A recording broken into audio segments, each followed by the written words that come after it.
কি অবস্থা, কেমন আছো? তোমাদের সাথে ক্লাস তো সকালবেলা কোনো ধরনের করছি আমার কাছে, মানে তুমি মনে হয় 205 তো 205 নম্বর করতে পারো 205, মানে ভুলে হয়তো কিছু একটা কারণে 200 রুটিন থেকে এসেছে 205 থেকে 205 ওরা বলে 10 মিনিট ক্লাস নিচ্ছে তারপরে মানে যাদের সাথে ক্লাস ক্লাস দেওয়া আমাদের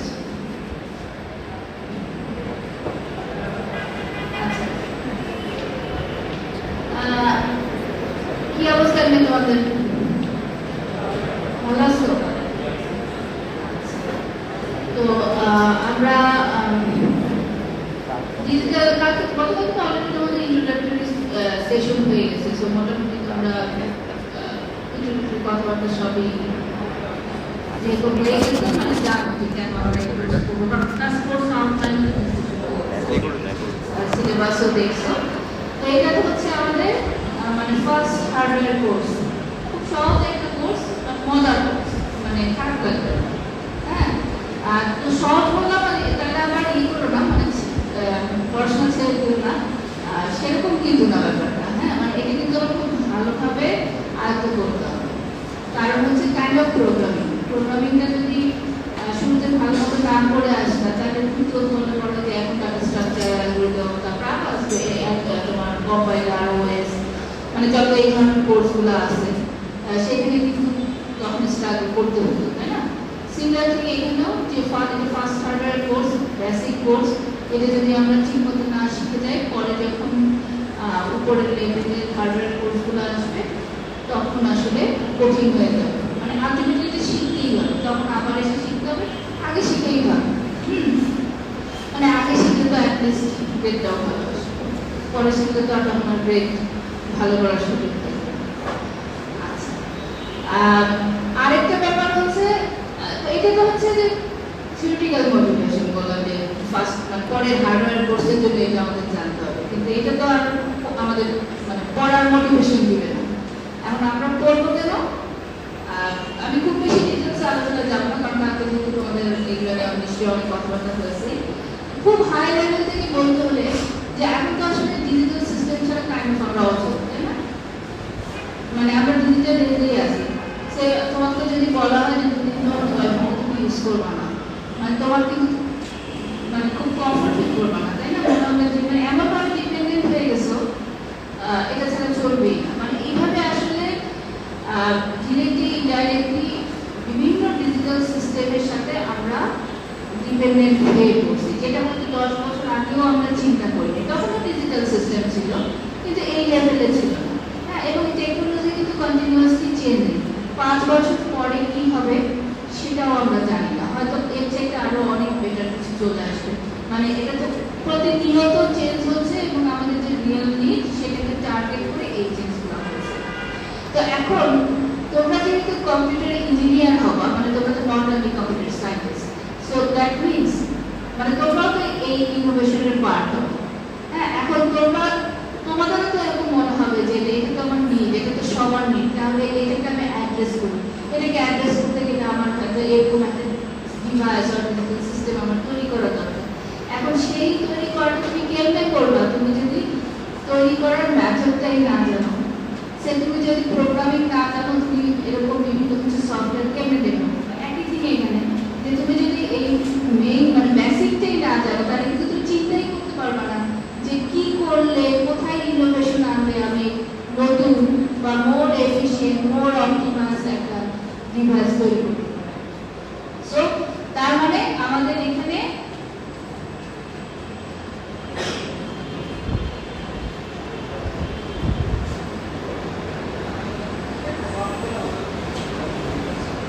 আচ্ছা এটা একটু টেক্সট বুকটা তোমাদের হচ্ছে কোর্স অনলাইনে কিন্তু অনেকগুলো বই নামতে আসছিল, বাট আমি টেক্সট বুক হিসেবে ফার্স্ট 7 উইকসে এই বইটাই ফলো করবো। অনেক সময় হয়তো বাইরে থেকে কিছু ম্যাটেরিয়াল আমি পড়াতে পারি, বাট সেক্ষেত্রে আমি আগে তোমাদের পিডিএফ হিসেবে দিয়ে দিব অথবা হার্ড কপি দিয়ে দিব, ফটোকপি করে দিব, ঠিক আছে? আচ্ছা তাহলে এটাই বলতেছিলাম যে আসলে ডিজিটাল সিস্টেমের তো আশেপাশে মানে এখন শেষ নাই, ক্যামেরা থেকে শুরু করে টেলিফোন টেলিভিশন ফোন ইত্যাদি সবকিছুই, এবং কমিউনিকেশন বলো ট্রানজাকশন বলো ট্রাফিক কন্ট্রোল, মানে ইন এভরিথিং, মানে ছোটখাটো বিষয় থেকে বড় বিষয় সব জায়গায় মেডিকেল ট্রিটমেন্ট বলো, মানে ইন এভরি পসিবল ফিল্ডে আসলে আমাদের এই ডিজিটাল সিস্টেমের অ্যাপ্লিকেশন আছে। সো তাহলে আমাদের একদম হাই লেভেল থেকে বললে যে আমরা কেন ডিএলডি শিখবো। ডিএলডি হচ্ছে ডিজিটাল লজিক ডিজাইনের সব, কিন্তু আমরা ডিএলডি বলি। ডিএলডি শেখার মেইন মোটিভেশন হচ্ছে to design and build a digital system. হ্যাঁ, আচ্ছা, তাহলে এখন হচ্ছে আরেকটা বিষয়, সেটা হলো যে তোমরা এইচএসসি তে অলরেডি এটার মানে কালকে নিশ্চয়ই সিলেবাস থেকে দেখছো যে এটা শুরুর দিকে কিছু অংশের সাথে তোমরা এইচএসসি তে যা পড়েছো তার একটা ভালো ওভারঅল আছে। হ্যাঁ, মানে কাইন্ড অফ নাম্বার সিস্টেম, তারপরে বুলিয়ান অ্যালজেব্রা, ট্রুথ টেবিল, লজিকে। হ্যাঁ, তো এই কিন্তু স্টিল আমরা প্রথম এক দুই সপ্তাহ খুব কুইকলি এগুলো একটু রিক্যাপ করে দেবো, কারণ এইগুলো আবার মনে না করে নিলে যদিও তোমরা পড়ে আসছো, বাট এখন সেলফ স্টাডি দিয়ে দেওয়া যায়, কিন্তু সেলফ স্টাডি দিলে যেটা হয় যে হয়তো অনেকে পড়ো অনেকে পড়ো না। হ্যাঁ, এবং এগুলো আবার এখন রিকল না করলে পরের অংশগুলো বুঝতে অনেক কঠিন হয়ে যাবে। সো এই জায়গাগুলো আমরা জানি যে তোমরা এইচএসসি তে পড়ছো, বাট স্টিল আমাদের সিলেবাসও আছে, আমরা এটা আবার গো থ্রু করবো। সো প্রথম এক দুই উইক মনে হতে পারে যে কি এগুলো তো জানি, মানে যেটা হয় যে নতুন কিছু তেমন একটা আসতেছে না, বাট এই জায়গাটাতে একটু পেশেন্স রাখতে হবে। তবে যদি মনে হয় যে না আমার আরো স্পিড আপ করা দরকার, আমি একটু স্পিডই যাবো এই অংশটুকু, তাহলে আমাকে বলবো, আমি সেভাবে তাহলে স্পিডটা অ্যাডজাস্ট করবো। হ্যাঁ, তো তারপর আস্তে আস্তে কিন্তু আমরা সব নতুন ম্যাটেরিয়ালে ঢুকে যাবো। তো প্রথমেই যেমন আমরা শুরু করতেছি যে বুলিয়ান লজিক বা বাইনারি লজিক, এগেইন মানে এটা আমরা সবাই জানি, আমাদের কম্পিউটার কম্পিউটারে তো ডিজিটাল ডিভাইস, তাই না? মানে ডিজিটাল সিগন্যাল মানে সে কাজ করতেছে 0 আর 1 নিয়ে, অর্থাৎ বাইনারি লজিক। তো এখানেও কিন্তু আমাদের সেই বুলিয়ান লজিকের উপরে বা বাইনারি লজিকের উপরে ডিপেন্ড করতে হবে, যেটা ডিল করবে with binary variable and binary logic function. তো বাইনারি ভেরিয়েবলের কয়টা ভ্যালু থাকতে পারে? 0 আর 1। অনেক সময় এটাকে আমরা বলি ট্রু ফলস, আর হার্ডওয়্যারের ক্ষেত্রে ট্রু ফলসের পাশাপাশি অনেক সময় ওপেন ক্লোজ এই দুটো টার্মও ইউজ করা হয়, যেটা হয়তো আমরা প্রোগ্রামিং ক্ষেত্রে ইউজ করি। আর আমাদের এখানে তিনটা বেসিক লজিক অপারেশন আছে, এন্ড কি করে জানতে হবে, তাই না? হ্যাঁ হ্যাঁ হ্যাঁ, না কিন্তু আউটপুটটা কি হয়, মানে কি হলে শুধু দুইটা বার থাকে 1 প্রডিউস করে, আর আদার সব কম্বিনেশনের জন্য 0, এবং এটা ডট দিয়ে আমরা রিপ্রেজেন্ট করব। আর অর অপারেশনটা কি, যে কোনো একটা 1 থেকে 1, আদারওয়াইজ 0, এবং এটাকে আমরা প্লাস সাইনে রিপ্রেজেন্ট করব। আর নট হচ্ছে কমপ্লিমেন্ট, এটা হচ্ছে 0 থেকে 1 হবে আর 1 থেকে 0 হবে। যে কথাগুলো বললাম সেটা এখানে দেখানো আছে, সেটা স্কিপ করতেছি। আচ্ছা, এখানে একটা নিশ্চয়ই সবাই মনে আছে না, আমরা তো যখন গেট আকারে এন্ড অর এবং নট কে ড্র করব তখন শেপগুলো ছিল এরকম। এন্ড এর ক্ষেত্রে এই জায়গাটা স্ট্রেট,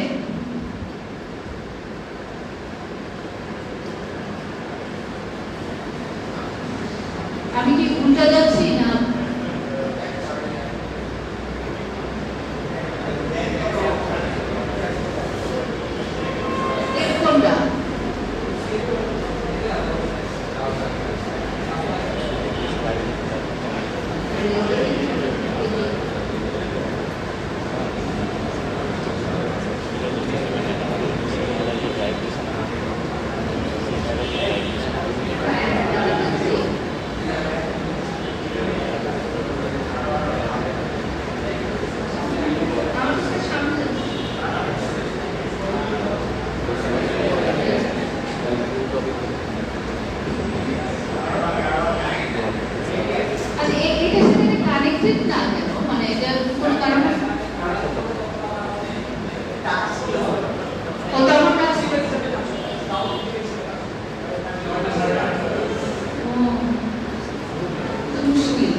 না না না না ওই যে এটা হচ্ছে ইউএস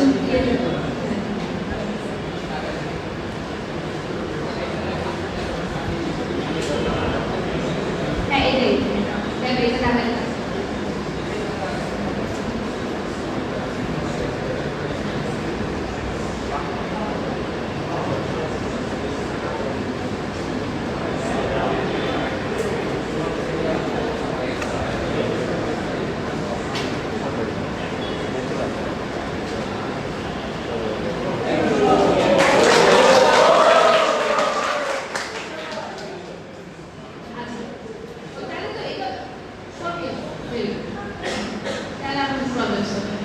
আচ্ছা তাহলে এটা তো দেখালাম না মানে এক ক্ষেত্রে মনে আছে তো এই জায়গাটা একটু হচ্ছে এরকম হচ্ছে নট এরকম আর এক হচ্ছে এরপর আসে ফাংশন ফাংশন কি একটা অ্যালজেব্রাইক এক্সপ্রেশন তোমার যেখানে বাইনারি ভেরিয়েবল থাকবে কনস্ট্যান্ট থাকতে পারে 0 1 আর কিছু লজিক অপারেশন 0 যেমন এখানে f হচ্ছে একটা ফাংশন তার ইনপুট ভেরিয়েবলগুলো কি x y আর z আমরা সাধারণত এরকম ব্র্যাকেটে ভিতরে লিখি আচ্ছা মানে এই ইনপুট ভেরিয়েবলগুলো দিয়ে ফাংশনের এক্সপ্রেশনটাকে তৈরি করা হয় x y z are the input variable each representing 1 or 0 মানে এখানে কিন্তু সবাই বাইনারি ভেরিয়েবল লিটারাল আরেকটা টার্ম এটা আমাদের সামনে অনেক সময় আমরা ইউজ করব লিটারালটা কি a single variable within a term in complemented or uncomplemented form the function above has four literal x y prime z R x prime এটাকে বলা হচ্ছে লিটারাল এখন এই ফাংশন যখন এভালুয়েট করব এই আগের মতো মানে আমরা যখন এই যে C++ দেখছি সেখানে যেমন প্রেসিডেন্স থাকতো এভালুয়েশনে এখানেও কিন্তু সেম প্রেসিডেন্স আছে দ্যাট মিন্স যখন আমরা এখানে এভালুয়েট করতেছি ফার্স্ট হাইয়েস্ট প্রায়োরিটি হচ্ছে parenthesis then not then and then or truth table মনে আছে লিটারাল বলছি যে তোমার এখানে ইনপুট ভেরিয়েবল তো x y আর z আর যখন আমি x আর x প্রাইমের মধ্যে ডিফারেন্সিয়েট করে ফেলতেছি মানে এখানে ইনপুট ভেরিয়েবল তিনটা কিন্তু লিটারাল এখানে কয়টা হতে পারে পসিবল 6টা কিন্তু এই ফাংশনের জন্য আছে 4টা বুঝা গেছে এটাকে বলা হচ্ছে লিটারাল আচ্ছা ট্রুথ টেবিল কি করে ইনপুটের সাথে আউটপুটের ম্যাপিং করে এবং সেটা কি যে অল পসিবল মানে যতগুলো ইনপুট ভেরিয়েবল আমার আছে তাদের অল পসিবল ভ্যালু কম্বিনেশনের জন্য আউটপুটটা কি হবে সেটা শো করে তাহলে যেমন আমাদের এই আগের ফাংশনটাতে আমাদের তিনটা ইনপুট ভেরিয়েবল আছে তাহলে এখানে আসলে কয়টা থাকবে আমাদের ট্রুথ টেবিলে 8টা মানে 2 টু দি পাওয়ার n যেখানে n হচ্ছে ইনপুট ভেরিয়েবলের সংখ্যা আচ্ছা তাহলে এই যে যেমন ধরো যখন তিনটা 0 তখন কি হচ্ছে আউটপুটটা হবে 1 কিভাবে 1 আসলো সেই আমাদের প্রেসিডেন্স অনুযায়ী আমরা কি করব সবার আগে হচ্ছে প্যারেনথেসিসের ভেতরে যে মানটা আছে সেটাকে আলাদা করে ইভালুয়েট করব তাই না এবং এখানে ইভালুয়েট করতে গিয়ে আবার নট আগে হবে তাহলে যেহেতু 0 1 হয়ে যাবে আর x হচ্ছে 0 0 অর 1 কি হবে 1 হবে তারপরে 1 এর সাথে z হচ্ছে 0 তাহলে 1 0 তে 0 আর x প্রাইম 1 তাহলে 0 অর 1 1 সো এখানে 1 আছে সো এইভাবে আমরা ট্রুথ টেবিলে ফাংশন ইভালুয়েট করে আমরা ইনপুট আউটপুটের ম্যাপিংটা বের করি এই ট্রুথ টেবিল আসলে আমাদের সবচেয়ে কাজে লাগবে যখন আমরা সেশনালে বিভিন্ন সার্কিটগুলো ইমপ্লিমেন্ট করব মানে তখন আসলে কি আমার সার্কিটটা যেটা আমি ইমপ্লিমেন্ট করছি সেটা কারেক্ট ওয়েতে ইমপ্লিমেন্ট করতে পারছি কিনা এটা ভেরিফিকেশনের ইনিশিয়াল ওয়ে হচ্ছে ট্রুথ টেবিল তাই না যে ফাংশনটা আমি ইমপ্লিমেন্ট করব যে কয়টা ভেরিয়েবল আমার আছে তাদের অল পসিবল ইনপুট কম্বিনেশনের জন্য আমার ইমপ্লিমেন্টেড সার্কিটটা যদি ঠিকঠাক মতো আউটপুট জেনারেট করে তখন আমি কনফার্ম হব যে না ঠিক আছে আমার সার্কিটটা তৈরি করা ঠিক আছে আর যদি একটার জন্য ভুল করে তার মানে আমি লাগানোতে কোনো সমস্যা করছি হতে পারে আমি গেট ভুল লাগাইছি কোনো জায়গায় ওয়্যার হয়তো ঠিক মতো পজিশনিং করি না, মানে কিছু একটা সমস্যা আমার মানে ঠিক মতো ইমপ্লিমেন্টেড হয় না। তোমরা দেখবো মানে এখন তো মনে হয় বিএসসি সেশন হয় নাই, মানে হয়ে গেছে করছো একটা করছো, যাই হোক মানে কিছুটা তো দেখছো তাই না, যে আইসি লাগাতে হয় বা ওয়্যার লাগাতে হয়। এবং পরে যখন মানে আসল সেশনাল মানে অ্যাসাইনমেন্ট করবা তখন হচ্ছে দেখবা যে তোমরা যখন নিজেরা তো এই ট্রুথ নিয়ে এভালুয়েট করবা কারেক্ট সেকশন করার জন্য, যখন টিচারদের ডাক দিবা যে হয়ে গেছে দেখানোর জন্য, তারাও কিন্তু এসে মানে এটাই কিন্তু ওয়ে যে তোমারটা ঠিক হয়েছে কিনা এই ট্রুথ সাথে ম্যাচ করেই কিন্তু ওনারা দেখবেন যে তোমার সার্কিটটা ইমপ্লিমেন্টেশন ঠিক আছে কিনা। সো ট্রুথ টেবিল আসলে এখানে আমাদের অনেক সময় খুব হেল্পফুল হয়, আবার মানে শুধু তাই না তোমার প্রুফ করার মেথড হিসেবেও অনেক সময় ট্রুথ টেবিল ইউজ করা হয়।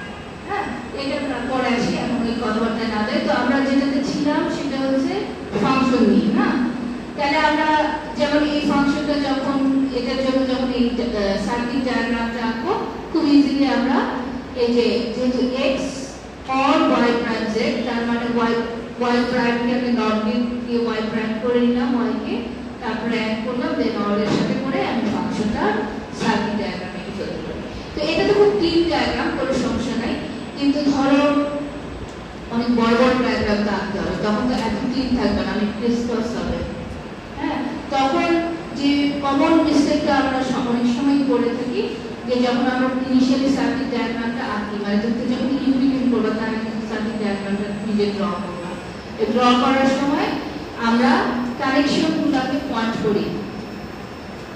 এখন কানেকশনগুলো যদি পয়েন্ট না করে এভাবে এঁকে দাও, তাহলে আসলে এই ওয়্যারটা কি এক্স থেকে আসছে না ওয়াই থেকে আসছে না জেড থেকে আসছে এটা কিন্তু কেউ বুঝবে না। মানে তোমার ডায়াগ্রামটা কিন্তু মানে খুব ছোট একটা জিনিস, কিন্তু তুমি চিন্তা করো যে এই জিনিসটা কিন্তু তখন আর ইন্টারপ্রেটেবল বা রিডেবল থাকবে না। অন্য বিশেষ করে মানে তুমি হয়তো জানো, মানে তুমি ড্র করে তুমি ইমপ্লিমেন্ট করতে যাচ্ছ, কিন্তু তোমারটা যদি অন্য কোনো টিম বা অন্য কেউ ইমপ্লিমেন্ট করে তোমার ডায়াগ্রাম দেখে তারা কনফিউজ হয়ে যাবে, বিশেষ করে যখন ডায়াগ্রাম অনেক বড় হবে। সো এই ভুলটা করা যাবে না। মানে আমাদের কিন্তু কোথা থেকে কি আসতেছে সেটা থিওরি হোক সেশনাল হোক সবসময় আমাদের এটা পয়েন্ট করে দিতে হবে, তোমার নিজের জন্য সুবিধা হবে। মানে এই কারণে এই দেখা যায় যে এইটার জন্যই একটা মাইনর মিস্টেক ইমপ্লিমেন্টেশনও হয়ে যেতে পারে, এবং দেখলা যে তোমার মানে এত সহজ একটা সার্কিট কোনো কারণে তোমার কাজ করতেছে না, হয়তো একটু ওয়্যার এক্সেট্রা মানে এই জায়গায় থেকে কানেকশন না নিয়ে তুমি ভুল বসত এইভাবে কানেকশন দিয়ে ফেলছো। হ্যাঁ, তো এই ধরনের ভুল অ্যাভয়েড করার জন্য এবং নাম্বার পাওয়ার জন্য দুইটাই আমাদেরকে মনে রাখতে হবে যে আসলে ডায়াগ্রামটা খুব ইম্পর্টেন্ট, ক্লিন হয়ে থাকতে হবে এবং সব যে জায়গায় যেরকম দেওয়া উচিত সব করতে হবে। এরপর এখন আমরা চলে যাচ্ছি বুলিয়ান অ্যালজেব্রাতে। বুলিয়ান অ্যালজেব্রা আমাদের দরকার কেন? দরকার হচ্ছে যে অ্যালজেব্রিক ম্যানিপুলেশনের মাধ্যমে আমাদের যেটা আলটিমেট টার্গেট হবে সেটা হচ্ছে আমরা যে সার্কিট ডায়াগ্রাম মানে ডিজিটাল ডিভাইস মানেই তো ইনিশিয়ালি ডিজিটাল ডিভাইসের মধ্যে আমরা একটা সাউন্ড হচ্ছে না মানকি সাউন্ড। আচ্ছা, ক্লাসের পরে বলো তো ঠিক করে। আচ্ছা, যে সার্কিট ডায়াগ্রামটা আমরা ডিজাইন করব সেটাকে যত কস্ট এফেক্টিভ করা যায়, তাই না? মানে কস্ট এফেক্টিভ করা মানে গত ক্লাসে এই যে তোমরা একটা ইমপ্লিমেন্ট করছো, কোনো কিছু চিন্তা ভাবনা করো নাই, তাই না? সেটা কি চিন্তা করছো? করো না। ফাংশনে যা লেখা আছে এক্স্যাক্টলি হুবহু সেটা ইমপ্লিমেন্ট করে দিছো। হ্যাঁ, কিন্তু আসলে রিয়ালিটিতে অনেক সময় এটা পসিবল যে তোমার একটা লম্বা এক্সপ্রেশন আছে, সেটা প্রত্যেকটা ইনপুট কম্বিনেশনের জন্য যে আউটপুট প্রডিউস করবে একটা ছোট এক্সপ্রেশনও সেই সেম আউটপুট প্রডিউস করবে। তাহলে আমরা কেন ওই লম্বা এক্সপ্রেশনটা ইউজ করব?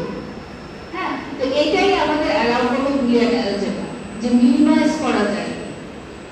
আমি যদি এই এক্সপ্রেশনের সাইজকে মিনিমাইজ করতে পারি, দ্যাট মিন্স আমার এটা ইমপ্লিমেন্ট করতে কম সংখ্যক গেট লাগবে, আমার কস্ট কমে যাবে। সো আমাদের আসলে এই যে প্রথম পিপুল ওয়েজ এটা একটা মেইন ফোকাস থাকবে যে আমরা কিভাবে কস্ট এফিশিয়েন্ট সিস্টেম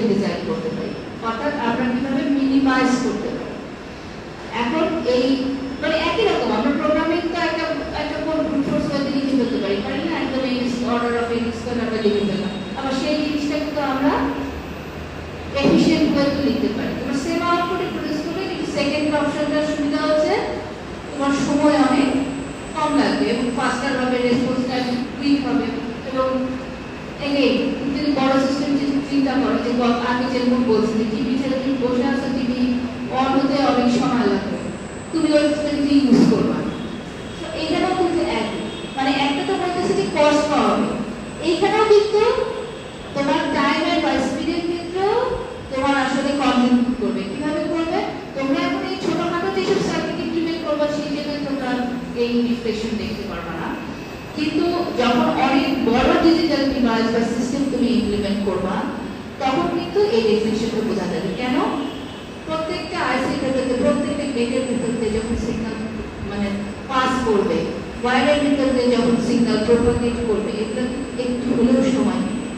এবং এইটা তার মানে কি, যত বড় তোমার সার্কিট হবে ফাইনাল আউটপুট করতে তত সময় লাগবে। যদি আমরা এই সার্কিটের ক্ষেত্রে দেখবো একদম ইনস্ট্যান্টলি সব চলে আসছে।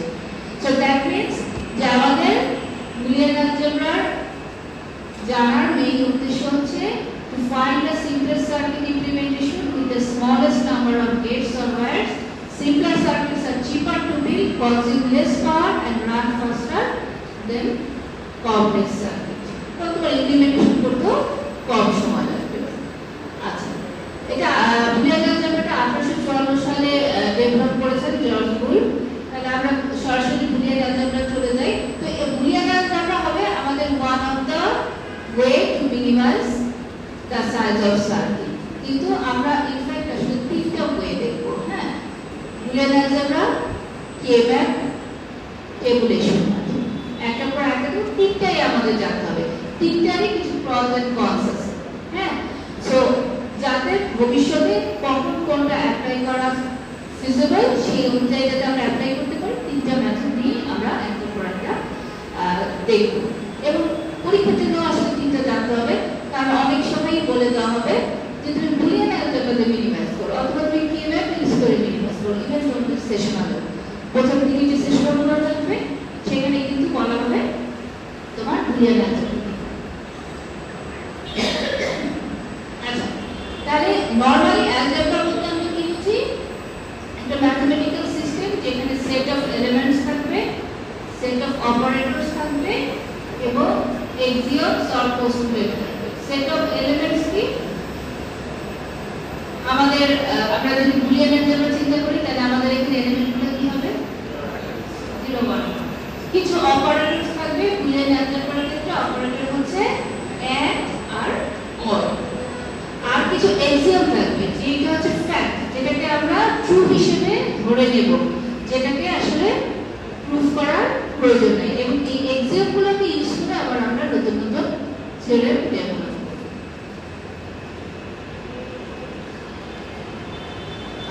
তাহলে এটা তো আমরা বললাম যে আমাদের সেট অফ এলিমেন্ট হচ্ছে 0 and 1, অপারেটরস হচ্ছে অর এন্ড এন্ড, আর এই ছয়টা হচ্ছে আমাদের বুলিয়ান অ্যালজেব্রার এক্সিওম বা পোস্টুলেট। প্রথমটা কি? ক্লোজার। ক্লোজার কি হচ্ছে? দেখো, আমি অর করি অথবা এন্ড করি, যে রেজাল্টটা প্রোডিউস হবে সেটা কি বি এর মানে বি হচ্ছে আমাদের সেট অফ এলিমেন্ট, বি এর মধ্যে থাকবে না। 0 আর 1 এর বাইরে কখনো কিছু প্রোডিউস হবে?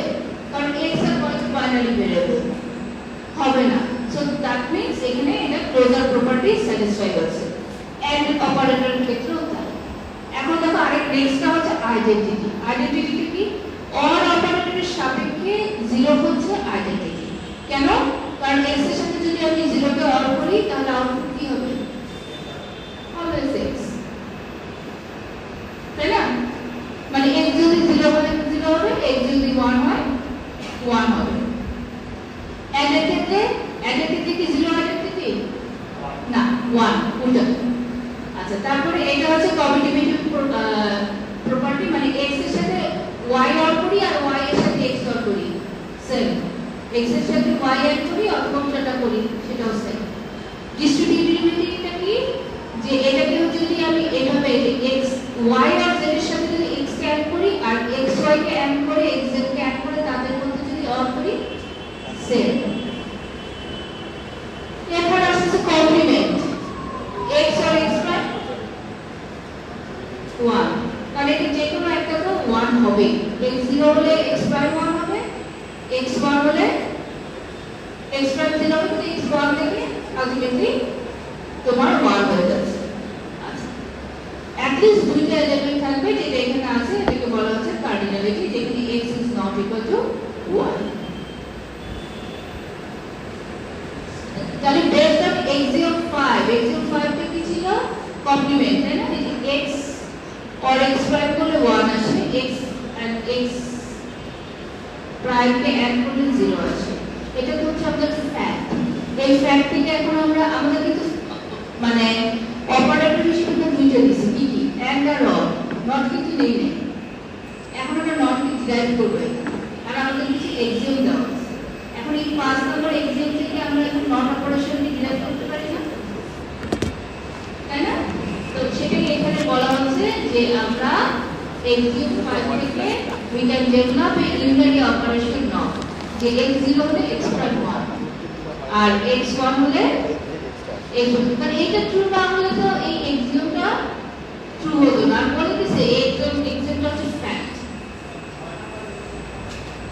6 নাম্বারটা হচ্ছে যে তোমার কার্ডিনালিটি, মানে b এর মধ্যে দুইটা এলিমেন্ট থাকতে হবে। আমাদের আছে না 0 আর 1, এবং 0 is not equal to 1, মানে যেটা বলছে x is not equal to 1। আচ্ছা, তাহলে এখন মানে এগুলো তো ফ্যাক্ট। স্টিল তুমি এই যে আমরা যে ডিস্ট্রিবিউটিভ ল একটু আগে যেটা বলছিলাম যে ট্রুথ টেবিলে আমরা অনেক সময় প্রুভ করতে পারি।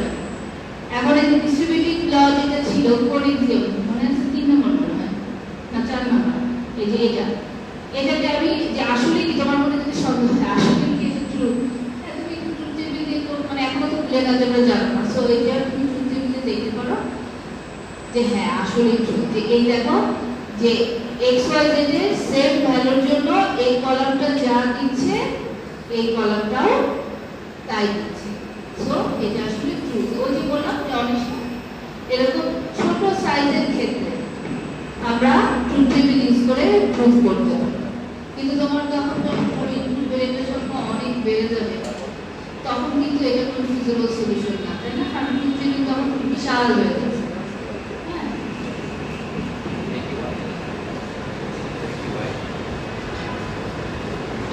তারপরে আসছে ডুয়ালিটি প্রিন্সিপল। এই যে আমরা একটা এক্সাম্পল দেখতেছিলাম না, এদেরকে কিন্তু এরা প্রত্যেকে একটা অপরের ডুয়াল। ডুয়াল কেন? দেখো এখানে এদিকে অর থাকে, এদিকে এন্ড, এদিকে 0 থাকলে এদিকে 1, তো এদিকে প্রত্যেক মানে একজন আরেকজনের ডুয়াল। আর ডুয়ালিটি প্রিন্সিপলটা কি? ডুয়ালিটি প্রিন্সিপলটা হচ্ছে if an expression is valid in Boolean algebra, the dual of that expression is also valid. অর্থাৎ তোমার যদি একটা এক্সপ্রেশন দেওয়া থাকে এবং বলে দেওয়া থাকে এটা ভ্যালিড, তুমি নির্দ্বিধায় উইদাউট মানে কোনো প্রমাণ ছাড়াই তুমি এর ডুয়ালকে বলতে পারো তাহলে এটাও ভ্যালিড হবে, ঠিক আছে? তাহলে ডুয়াল বের করার নিয়ম কি? নিয়মটা আমাদের জানতে হবে, কারণ আমরা এটা ইউজ করবো বিভিন্ন সময়। মানে হয়তো একটা প্রুফ করে এটা ডুয়াল বের করে বলবো যে এটাও ঠিক আছে, বা কমপ্লিমেন্ট বের করার সময় অনেক সময় আমরা ডুয়ালিটি ইউজ করি। কিছুই না, যে অর কে এন্ড দিয়ে রিপ্লেস করবো, এন্ড কে অর দিয়ে রিপ্লেস করবো, 1 কে 0 দিয়ে রিপ্লেস করবো, 0 কে 1 দিয়ে রিপ্লেস করবো। ফর এক্সাম্পল তোমাকে যদি বলা হয় this is a valid expression, তাহলে এটা ডুয়াল কি হবে? অর হয়ে যাবে এন্ড হয়ে যাবে অর, এখানেও এটা এন্ড হয়ে গেল, এই এন্ড হয়ে গেল অর, এই অর হয়ে গেল এন্ড। সো এইটা যদি ভ্যালিড হয় ডেফিনেটলি এটাও ট্রু। এই হচ্ছে ডুয়ালিটি প্রিন্সিপল। ডিমর্গান আমাদের একটু পরে আসবে। হ্যাঁ, সো তার মানে কি হচ্ছে যে আমরা অনেক সময় ডুয়ালিটি প্রিন্সিপল প্রিন্সিপালটাকে আমাদের কাজে দেখাতে পারি, মানে অনেক কিছু আমাদের স্কিপ করতে হেল্প করবে, যে এটা আর পুনরায় প্রমাণ করতে হবে না। তোমাদের বাচ্চাদের যদি সঙ্গে থাকে বাসায় গিয়ে বসে বসে ট্রুথ টেবিল আঁকতে হবে। ট্রুথ টেবিল আঁকলে দেখবে যে আসলে সেম জিনিস। আচ্ছা, এই যে বলছিলাম এটা কিন্তু একজন আরেকজনের ডুয়াল, এটা কি এটা হচ্ছে আমাদের এক্সিও ডুয়াল, তাই না? তো এখানে দেখো ওই একই ঘটনা, এটা আমি রিপিট করতেছি না, শুধু একটা এর আগের এক্সাম্পল এরকম ছিল না, এখানে আছে 0 হয়ে যাচ্ছে 1, 1 হয়ে যাচ্ছে 0, মানে or and or 1 0 0 1, that's all. এখন আমাদের তো 6টা এক্সাম আছে, এই 6টা এক্সাম নিয়ে যদি আমরা শুধু থাকি তাহলে আসলে আমাদের কাজ হবে। আমাদের এখন এই এক্সামকে ইউজ করে থিওরেম ডেভেলপ করতে হবে এবং পরবর্তীতে এই থিওরেমগুলোকে আবার আমরা বিভিন্ন সময়ে মিনিমাইজেশন প্রসিডিউরে ইউজ করতে পারবো। এখন থিওরেম ডেভেলপ করতে হলে থিওরেম করতে আর এক্সামের মতো করে দেওয়ার কাছে সিস্টেম যা কিছু একটা লিখে বললাম এটা কিন্তু হবে না, কারণ এক্সাম হচ্ছে আমার অ্যালজেব্রা যখন ডিফাইন করছে তখনই তারা বলেছে। তো থিওরেম এখন আমরা একটা থিওরেম জিনিস হলেই সেটা প্রুফ করতে হবে যে এটা আসলেই ভ্যালিড থিওরেম। তো এই জায়গায় দেখো 6টা থিওরেমের কথা বলা আছে। ইনভলভেন্সি, এটার কোনো নাম নাই, তারপরে অ্যাবজর্পশন, ইনভলিউশন, মানে বিভিন্ন রকম 6টা থিওরেম এখানে আছে। এই যে ডি মর্গান থেকে বলতেছে, এটা ডি মর্গান থেকে আছে, এবং এই ডি মর্গান থিওরেম কিন্তু এখন আমরা প্রুফ করব। আচ্ছা, তাহলে আমরা সবগুলো প্রুফ আমি দেখাবো না, আমি এর মধ্যে থেকে কয়েকটা আমি ক্লাস দেখাচ্ছি, বা তোমরা বাসায় গিয়ে একটু নিজেরা প্র্যাকটিস করো। এগুলো খুব ছোটখাটো বিষয়, মানে এগুলো যদি এখন প্র্যাকটিস করো পরে যখন বড় বড় কমপ্লেক্স এক্সপ্রেশন আসবে দেখবে যে মানে নিজের এক্সপার্টাইজটা চলে আসবে। তো এটা পড়াটা জরুরি, মানে প্রোগ্রাম যেমন প্র্যাকটিস করো এখানেও কিন্তু প্রত্যেকটা স্টেপ, যেমন বুলিয়ান অ্যালজেব্রা চলবে কিছুদিন, তারপর কে ম্যাপ আসবে, সবকিছু কিন্তু প্র্যাকটিস করতে হবে। তাহলে আমরা প্রথমটা দেখি না, প্রথমটাতে কি ছিল যে x or x equals to x, আর আমরা এটা প্রমাণ করার জন্য আমাদের হাতে কি আছে 6টা পোস্টলেট, যেটা আমরা ইউজ করতে পারবো, যেটা আপনি ডান দিকে কর্নারে দেখেন।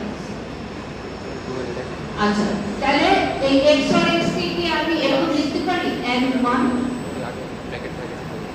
লেখা যায়, তাই না? কোনটা অপশনে আমাদের পোস্টলেট 2b, কারণ x and 1 আসলে x থাকবে, তার মানে x or x কে 1 এর সাথে এড করলে এটাই থাকবে, সো এটা সমান এটা লেখা যাবে। আচ্ছা, তারপর 1 কে আমি এটা লিখতে পারি না আমাদের কমপ্লিমেন্ট পোস্টলেট অনুসারে লিখলাম। তারপরে এখান থেকে আবার কি করব, ডিস্ট্রিবিউটিভ ল অ্যাপ্লাই করব, তাই না? অ্যাপ্লাই করলে কি আসবে এরকম আসবে। আবার এটা কি, আবার সেই কমপ্লিমেন্ট ল, তাহলে এটা 0 হয়ে যাবে। তারপর আবার এটা কি 2a আইডেন্টিটি, তাহলে এখান থেকে x চলে আসছে। সো দ্যাট মিন্স এই থিওরেমটা আমরা প্রুফ করে ফেললাম। উই ক্যান নাও ইউজ, মানে যখন এটা প্রুফ করে ফেললাম তখন এটাকে আবার আমরা অন্য আরেকটা থিওরেমের প্রুফে আমরা ইউজ করব। সো এটা আমরা এখানে লিখে ফেললাম। এরপরে এর ডুয়াল যেটা ছিল সেটা তো এটা আমি ডিজিটাল যাচ্ছি না, একই রকম ওয়েতে আমি প্রুফ করতে পারবো। দেখতে খুব সহজ মনে হচ্ছে, কিন্তু যদি না পারো না যে কখন কোনটা অ্যাপ্লাই করবা দেখবে অনেক সময় লুপে পড়ে যাবে, মানে করতে ইচ্ছে কিন্তু ওইটা আর আনতে পারতেছ না। সেই জন্য এই মানে যাতে দেখেই বুঝতে পারো যে কোনটা অ্যাপ্লাই করতে হবে, এটার জন্য তোমার কিন্তু প্র্যাকটিস করা ছাড়া আর কোনো অল্টারনেটিভ প্রয়োজন নেই। তুমি এভাবে প্রুফ করতে পারো, মানে ডুয়ালিটি প্রিন্সিপাল দিয়েও আমরা বলে দিতে পারি। যেমন এই পরেরটার ক্ষেত্রে আমি এই কথাটাই বলছি যে থিওরেম 2 এর ক্ষেত্রে দেখো এটা প্রুফ করছি, আর 2b এর ক্ষেত্রে বলে দিছি বাই ডুয়ালিটি, মানে আমাদের ডুয়ালিটি প্রিন্সিপাল এটাই বলছি। সো আমরা এভাবে অনেক সময় শর্টকাট দিতে পারি, কোনো সমস্যা নেই।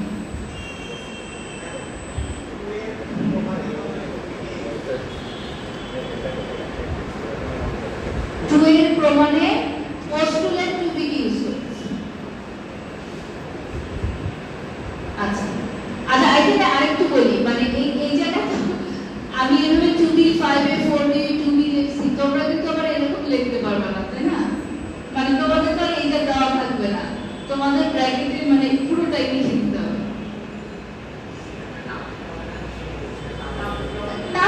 লিখতে পারো, আর ওইটা লিখতে তো আরো ভালো, মানে একদম ক্লিয়ার হয়ে যাবে। হ্যাঁ, কিন্তু আবার এই মানে এইগুলো তো লিখে যাবে না, এটা তো বুঝতেইছো, কারণ এটা তো আর দেয়া না।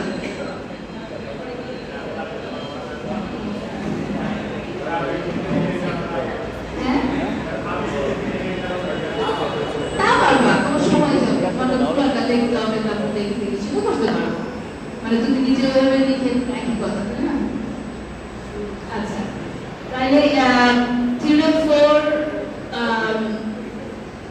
মানে এগুলো আসলে আমি দেখাচ্ছি না, এটা তোমরা নিজেরাই দেখে নিও, মানে একই ঘটনা, মানে বইটা তো বুঝেই গেছে। 6টা তাহলে অ্যাবজর্পশন প্রপার্টি, এই যে এখানে দেখো মানে x or xy equals to x, এটা আমরা কিভাবে করলাম? x, হ্যাঁ এভাবে দিলাম, তারপরে x এর সাথে আমরা 1, আচ্ছা এই যে এখান থেকে কি করলাম, তারপরে এই জায়গায় এটা তো এভাবে লিখাই যায়, তারপরে x 2a থেকে আমরা এটা নিয়ে আসলাম, এটা কিন্তু থিওরেম 2, সরি এই যে এটা কিন্তু পোস্টুলেট 2 না, এটা কিন্তু থিওরেম 2। হ্যাঁ, তারপরে এভাবে করে আমরা x নিয়ে আসলাম, আর 6b to 12 থেকে নিয়ে আসলো। তো এখানে যে আবার একই কথা আর কি, এইসব স্মল ক্ষেত্রে আমরা ট্রুথ টেবিল দিয়েও কিন্তু প্রুফ করতে পারতাম। দেখো এই যে x or xy এর কলামটা আর x এর কলামটা সেম, বাট এগেইন জানতে তো হবে সবই, সো ওগুলো আমাদের শিখতে হবে, কারণ এখন তো আমাদের সেশন লেভেল ইউজিং বুলিয়ান জানার জন্য এটা ট্রুথ টেবিলতে করলে সেটা এক্সাম্পল হবে।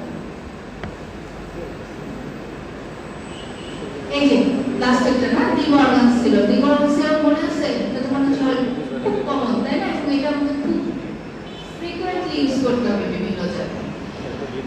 ডি মর্গানস থিওরেমটা কি, যে আমি যেটা কমপ্লিমেন্ট করব সেটা কি হবে, এই যে x হয়ে যাবে x প্রাইম, মানে কমপ্লিমেন্ট হয়ে যাবে, আর যদি অর থাকে n হয়ে যাবে, n থাকলে অর হয়ে যাবে, যেমন এইখানে জন্য n ছিল অর হয়ে যাবে। তো এটা এই যে ট্রুথ টেবিলে প্রুফটা দেখানো আছে, এটা ভ্যালিড। আমাদের টাইম শেষ হয়ে আসছে, আমাদের অ্যাটেন্ডেন্স তো আমাকে এই রাস্তায়, এটাকে বলা হচ্ছে অবশ্যই করা যাবে, এখানে নাই, এখানে করোনা এই যে ট্রুথ টেবিল দেখাচ্ছে কোনটা আছে, এটাই তো তোমাদের কাজ, বাসায় কি করবা, মানে নিয়মটা তো বুঝে গেছো। আচ্ছা, এটাকে বলা হচ্ছে কনসেনসাস থিওরেম। কি হচ্ছে দেখো, এখানে x এর সাথে y এবং x প্রাইমের সাথে z, মানে অন্য দুইটা ভেরিয়েবলের এন্ড করতেছি, আবার তারা যদি নিজেরা y and z থাকে তাহলে আসলে দরকার নেই, মানে এটা ইকুইভ্যালেন্ট টু এটা, এটা ইকুইভ্যালেন্ট টু এটা। তো এটা যদি আমরা এখন প্রুফ করি, এই দেখো এই y z এর সাথে, মানে যদিও টার্গেট হচ্ছে মিনিমাইজ করা, বাট সামটাইমস আমরা প্রুফের সাথে কিন্তু একটু প্রথমে বড় করে ফেলতে পারি। এখানে তো x ছিল না, তাই না? ইচ্ছে করে কিন্তু আমরা এটাকে বড় করলাম, মানে 1 এর জায়গায় x or x প্রাইম লিখলাম, তারপরে এটা ডিস্ট্রিবিউটিভ ল দিয়ে করলাম, এরপর দেখো রিঅ্যারেঞ্জ করছি, x y এর সাথে আনছি x y z, এবার রিঅ্যারেঞ্জ কেন করলাম, তারপর আবার এখানে ডিস্ট্রিবিউটিভ ল দিয়ে এটা মানে কি, এটা মানে হচ্ছে এটা, এভাবে লেখা যায়। তাহলে মানে এখান থেকে তো এটা আরো ইজি, যে কাইন্ড অফ আমরা কমন লিখেছি, তাই না? মানে এটা হচ্ছে মনে রাখার উপায়, অ্যাপ্লাই করছি ডিস্ট্রিবিউটিভ ল, আসলে কি করতেছি আমরা কমন নিয়ে নিয়েছি। আচ্ছা, তারপরে 1 আর z কি 1 হলে তো দেখো এই যে এটা চলে আসছে, প্রুফ হয়ে গেছে। ঠিক আছে, আমরা আজকে এই পর্যন্ত থাকবো, আমরা এখান থেকে নেক্সট শুরু করবো। আমি অ্যাটেন্ডেন্সটা নিয়ে নিই, তোমরা সেকশন সি নাকি? হ্যাঁ, তাহলে